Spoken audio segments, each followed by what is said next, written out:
Hi there, my name's Trisha and I'm here to share a chapter of my life that led to a recent divorce. I'm a 30-year-old woman fresh out of a marriage with my now ex-husband Jacob. Let me walk you through our living situation, which played a crucial role in the events that happened that led to the divorce. It was a modest setup, just Jacob, his mother Kathy and me. We lived together. I know living with the mother-in-law never turns out to be a great idea, but in our case, we did not exactly have a choice. We were not rolling in riches, not by a long shot. To be brutally honest, we were cruising at an okay level. Our financial boat was not sinking, but it was not exactly a luxury yacht either.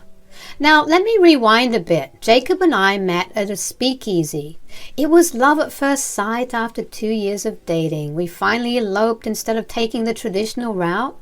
Kathy lived with us from day one of our marriage. She was a little problematic initially, but I figured what mother-in-law is not. Everything was going well between me and Jacob. Each day was not all sunshines and rainbows, but that is what marriage is, right?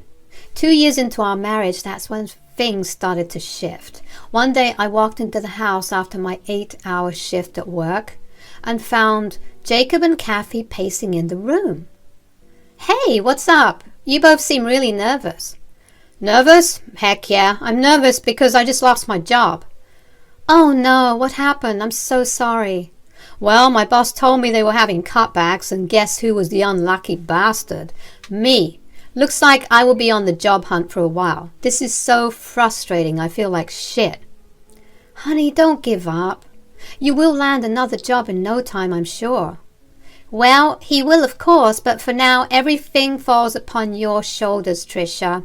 You are the only person bringing in some money in this house. It is your duty to take care of our needs now." "Well, these are tough times. We are literally living paycheck to paycheck, but I can dip into my savings for the mortgage and other stuff." "What about your plan to start that ceramics and pottery business? Weren't you saving up for that?" "Well, starting an online store can wait. Right now we need money to keep this roof over our heads and dinner on our table. I am willing to pitch in." "Thanks, honey. I'm really glad you understand the gravity of this situation." "Good. Now that's settled. I think you should give me your paycheck every month, Trisha. I have got more experience handling finances in this house." "I'm not sure about that." "Come on, she's not asking for your life savings. Just hand over your paycheck every month to Mom. She's just looking out for us." "Okay, fine. I'll contribute to the household expenses. But Kathy, we need to find a fair way to manage this. I won't hand over everything without some clarity." "Well, I think it's only fair. I will take care of the bills and you can focus on earning." "Whatever. Just figure it out. I need some time to process all this. Looks like I'll be staying at home for a while now." That was the day everything changed. Handing over my entire paycheck to Kathy did not sit right with me, but they outvoted me in the end. My paycheck barely covered the mortgage and a week's worth of groceries. I had plans for the money I had been saving for a long time, starting an online store for my passion for cute and aesthetic pottery. However, family needs came first, or so I thought. Little did I know Kathy and Jacob would get too comfortable living off of my money. Reluctantly, I handed my salary to Kathy, and she covered the mortgage and other essential groceries for the first month. But within 2 weeks, we were running out of supplies. According to our plan, we were supposed to dip into my savings, and so I did. However, Kathy and Jacob began asking for money for things that were not important. Considering we were literally running out of funds, Jacob took impromptu getaways with his friends, arguing that it would relieve stress, and spent hundreds of bucks. Kathy decided to spruce up the house with unnecessary home decor items. She also decided to indulge in a shopping spree for expensive clothing and bought stuff from stores we had never stepped in before. It was like they thought that money was growing on trees. While I was trying to save for the future, they were draining funds on high-end fashion and getaway trips that were not essential. Now, let me enlighten you with Jacob's attitude during the tough times. It was a whole different saga with him. It was like he had taken a permanent vacation from job hunting. I did not see a hint of struggle or effort to secure a new job. It was as if he had gotten too cozy with the idea of not working and enjoying the ride. At first, I tried not to pry too much. I figured maybe he needed a breather after losing his job. We all do, right? But as the days turned into weeks and the whole month went by, there was no sign of him even lifting a finger to apply for jobs. The bills were not going to pay themselves and my savings would not last forever. So I decided to have a little talk with him. Jacob, we need to talk. I've noticed you have not started applying for jobs. When are you going to get to that? Well, I will get to it soon. My savings won't last forever, you know. We have to consider our future. Can't I enjoy my beer without you nagging? What is the big deal? I get it, but those outings with your friends are costing me. Plus, I am covering your mom's shopping. Maybe talk to her about it too. Do not act like you're in control just because you're bringing in money. I will apply when I want. Stop pushing me to do things I'm not ready for. Jacob, my dreams matter too. It is not just about my passion. I want to contribute to all of us. If I start my business and it takes off, living conditions would improve not just for me, but for you and Kathy as well. Now, with the money drain, I'm uncertain about everything. Can you please do this for me? Spare me your sob story, Tricia. How can you handle a business when you cannot even handle us? Well, maybe your plans were not as foolproof as you thought. It is not about being foolproof. It's about making an effort. You should be making an effort too for all of us. I don't need a lecture from you, Tricia. Don't act like you own this place. Now get out of my way and let me watch TV in peace. Another month went by and the little chat I had with Jacob seemed to have fallen on deaf ears. No job applications, no signs of him making an effort. It was becoming frustrating. On top of that, his mom's spending habits were draining my savings faster than I anticipated. Half of what I had saved was already gone. It felt like a never-ending cycle of financial strain. I was growing increasingly irritated. And then things spiraled out of control. Hey, Tricia, there's something I need to talk to you about. Sure. What's on your mind, Kathy? I hope you won't be upset, but I had to cash out the check you gave me. I could not resist getting this fabulous new sofa. And, well, now I need you to cover the mortgage for this month from your savings. What? Seriously, Kathy? That is a bit reckless. How could you spend the money like that when you know that we are barely making it through the month? I know, but the deal was too good to pass up. Plus, the store is delivering the couch tomorrow. It is this stunning grey piece. We did not need a new couch, Kathy. Trust me, we did need it. And since the purchase is done, we have to deal with it. The couch is going to add so much to the living room. Now, hand me over some money before we get kicked out of here. Don't forget that it is your job to provide for me. I'm your mother-in-law. Have some respect. Fine, but this is the last time. Please, Kathy, let us be more responsible with our spending. There I was, facing the grim reality of our financial mess. Kathy's spending sprees had practically vacuumed my savings, and Jacob seemed content in his own little bubble of enjoyment. Our relationship, well, let us just say it was on life support, and communication was practically non-existent. As the months trudged on, my savings were reduced to a couple $1,000s. I talked to Kathy and Jacob about it. They were very chilled out about it and ordered me to do whatever it took to bring in the money.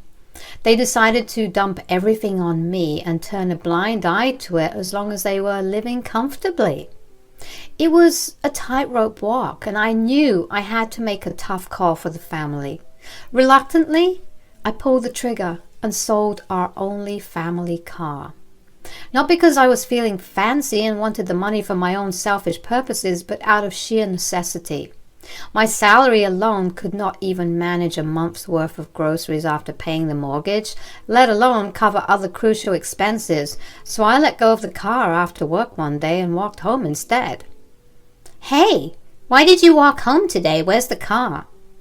Did something happen to the car?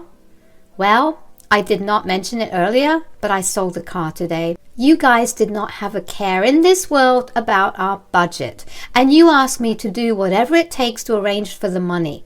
I thought it was the right thing to do, considering our financial state. You sold the family car? Are you serious? Where did you even get the audacity to make such a decision? It is not about audacity. It was a practical decision. Nobody was using that car. I was the only one commuting to work with it, and now I will have to figure something else out. Unacceptable, Tricia. Remember, you were just a guest here because you are my son's wife. Where did you find the nerve to sell it without consulting us? It was for the best. We needed the money. It will help us get by for some time until Jacob finds something. Jacob this, Jacob that. Why are you so dependent on me, huh? Why don't you grow a backbone of your own? Then you talk about starting a business when you can't even manage the finances of your own house? How stupid. You need to be punished for this. You are not welcome to stay here anymore. Get out of our house right now, and before you do, hand over the money you got from selling our car. You have got to be kidding me. I have been supporting both of you for months, and now you are throwing me out? And Jacob, you are talking about me being dependent on you, and I have been funding all your trips? Where am I even supposed to go? I do not even have enough money because I spent it all on you. Looks like you have grown a tongue, haven't you? Jacob agrees with me, right, son? I agree with you, Mom. I don't know what has gotten into your head. Get out. Go wherever you want to. We don't care. But it is late at night, and that is not our problem now, is it? I do not want to hear another word. Go to your room, pack everything you own. I want you out in an hour. You heard, Mom. I was a mess, tears streaming down my face as I rushed to my room, grabbed a bag and threw in whatever I could find, essentials, clothes, you name it. I was panicking and had no real plan in mind, so I grabbed all the money I had, which was only $1,000, as Jacob and Kathy had snatched the cash I got from selling the car. Talk about a low blow. I was left in this total haze, not knowing what the heck to do next. I did not have any solid friends to help me, and the only option I was left with was to contact my dad. And my relationship with my dad, let us just say it has been on the rocks since my mom passed away. My dad and I drifted apart, and my wedding was the last time we had seen each other. With limited options, I decided to reach out to him for help. I headed to the bus station, bought a ticket, and anxiously awaited the arrival of the bus. The next morning, after a seemingly endless 6-hour journey, I found myself standing outside my dad's house. I knocked on the door, not sure what kind of response I would get. Hey, Dad, it's me. I know it's been a long time and I didn't plan on dropping by like this, but I had nowhere else to go. Oh, honey, hi, are you fine? You look terrible. I had a rough night. No need to say sorry. Come on in. Let us catch up. I'll grab your bags. My dad took my bags and we headed into the house in the living room. It looked pretty much the same. I was glad that my dad had framed pictures of me and my mom on the walls. Dad got me a glass of water and we finally got talking. Thanks, Dad. So, what has been happening, Tricia? I'm worried about you. Dad, Jacob lost his job a few months ago. You remember Kathy, my mother-in-law, right? Kind of vaguely. Well, after Jacob's job went out the window, they started leaning entirely on my paycheck and savings. I had stashed some money away for a little business venture, just a side gig. But let us put that aside. I ended up covering their mortgage and all the household needs. Jacob, though, got too comfy and did not bother looking for a new job. And Kathy?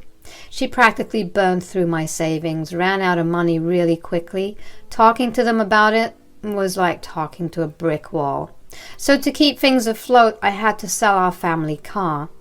They were not thrilled, and well, they kicked me out last night. Now here I am with no plan and nowhere to go. I hate to be a burden, but could you give me a couple of days to sort things out? Seriously? That is brutal. How could they do that to you? Look, Tricia, I know we have not been in touch for over 2 years and it has not been the same since your mom passed. I have been going to therapy, trying to better myself. Surprisingly, I have been thinking about reaching out to you for the last few months, but I did not have the guts to face you after I pushed you out. Your sudden appearance today feels like a sign. Maybe it's a step for me to mend things with my only daughter. Stay as long as you need. You're more than welcome. Thanks, Dad. It means a lot. I'm relieved to hear you're working on yourself. I appreciate the offer, and I promise not to overstay my welcome. So there I was, settling into my dad's place. The first few days were a tad awkward, considering we had not been in each other's lives for a very long time. But as time rolled on, we found ourselves getting more comfortable around each other. It was a welcome change. Soon after, I received my resignation letter from work. With my dad expressing his desire for me to stay, I decided to explore job opportunities in the same town. It was not in my initial plan to reside with him, but being in close proximity sounded like a good idea. The chance to visit more often was enticing. As the days passed, we bonded even more. It felt like I was getting my old dad back, the one I knew during my teenage years before my mom passed away. Soon, I bagged a new job. Hey, Dad, I just got a call from one of the places I interviewed for, and they want me to work with them. That's amazing, honey. I'm so proud of you. Well, I just want to thank you for supporting me this past month. It meant so much to me. You're always welcome, sweetheart. I have been thinking about your business venture you told me about the other day. The pictures you showed me of your work were great. What if you stay here, save on rent, and I invest in your business? In a few months, you can achieve your dreams. That is such a generous offer, Dad. But I don't think I can accept it. You've already helped me so much. What's mine is yours, Tricia. Who do you think all this money is going to go to after I pass away? Well, you're not going anywhere. Don't say that. Better to invest in my daughter's dreams than hoard wealth. I'm simple. I don't need the glitz. Think about it and let me know. Sure thing, Dad. By the way, what's the situation with Jacob? Did he try reaching out to you? Well, he did. I'm thinking of divorce, but I need some time. Right now, I just want to focus on myself. After Dad's generous offer, I decided to dive headfirst into my business dream. It was something I had been yearning for, and this was my chance. Without wasting any time, I gathered the material, started planning the first batch, and hired a website creator along with a few employees. Juggling this with my part-time job was not a walk in the park.